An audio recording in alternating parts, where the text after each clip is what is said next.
Hey GreatDrams, today we're going to review the Aberfeldy 20-year-old exceptional cask series, distillery exclusive, so only available from the distillery. So if you want this, go to Aberfeldy and get it, or have a look at their website, but do that.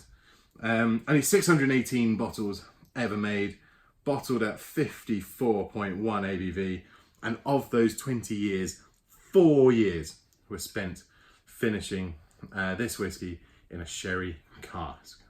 So let's have a go. Love the label, by the way. A nice flip out from the black and gold of usual from Aberfeldy, which you see on the tube it comes in, or secondary pack if you're in the trade, to flip it to be gold and black for the much more premium limited edition variants. Way. So yes, Aberfeldy, one of my favourite distilleries. I spend a lot of time there. It's probably one of my most visited distilleries. The staff there are all exceptional. I truly do mean that. Go in there, speak to anyone from Gary to Simon to Ross to Jono. Definitely speak to Jono. Yeah, he's a very, very interesting man. Ask him about his time in Singapore recently.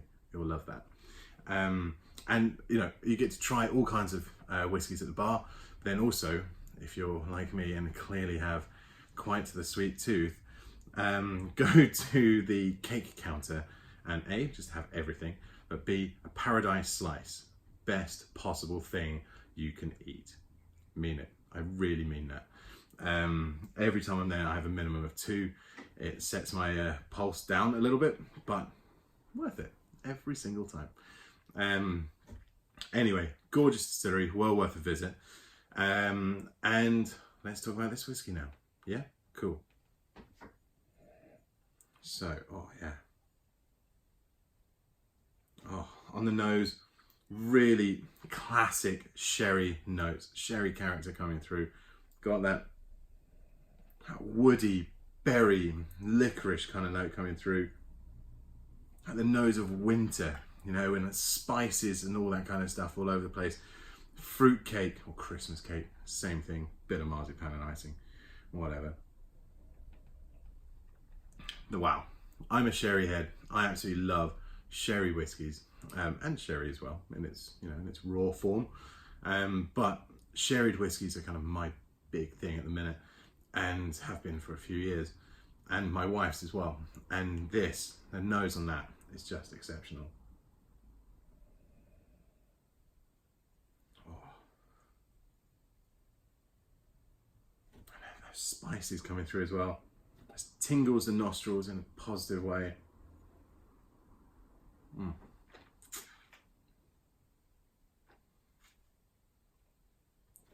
Wow, 54.1 ABV. It doesn't feel that high. No wincing, no whiskey face. Having a sip of that was just really easy to drink. Super smooth. A lovely, I mean, it's part of the brand, but that honeyed richness flavour really does come through. And it's not just brand stuff, you know, I struggle to find the right word there, but not just brand stuff. There's a lovely honeyed note right in the middle there. It's now surrounded by beautiful layers of vanilla, sherry, berries, spice, and a beautiful sweetness as well. That is just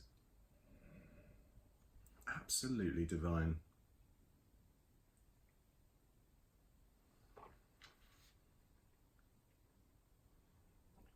As I say, when people ask me what distilleries they should visit when they're in Scotland, or hey Greg, I'm going to Scotland, where should I go and what distillery should I go to? There's, you know, I recommend all kinds of things depending on different people. So if you're a peat head, go to Islay. Don't even dick around with the mainland. Just go to Islay, do your Lefroy Gerard base and all that kind of stuff. Nail it. But if you're not, or if you have to stay on mainland because of your schedule, always recommend Aberfeldy. Superb distillery experience, and you've got 2 different, nearly 3 different bottle your own stations around the distillery, so you've got some really unique mementos to bring back. And Glengoyne as well. Glengoyne, you have like a blending experience as you do at Aberfeldy, to be fair. Aberfeldy, you get to wear lab coats. Glengoyne, you're playing about with all kinds of weird and wonderful stuff. But the two of those are, without a shadow of a doubt, in Scotland, my two favourite distilleries to visit. And I absolutely love them both. So yeah, when you're at Glengoyne, ask for Ali. He'll be wearing tartan trousers, ex-cop, but don't worry about it. Nice guy, incredible host. When you're at Aberfeldy, ask for the aforementioned people.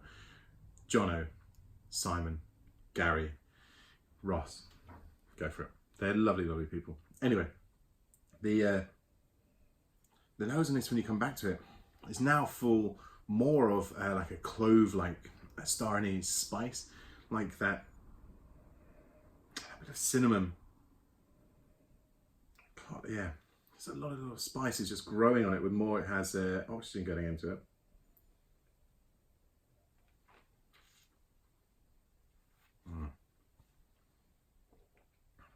And it only gets smoother on the palate.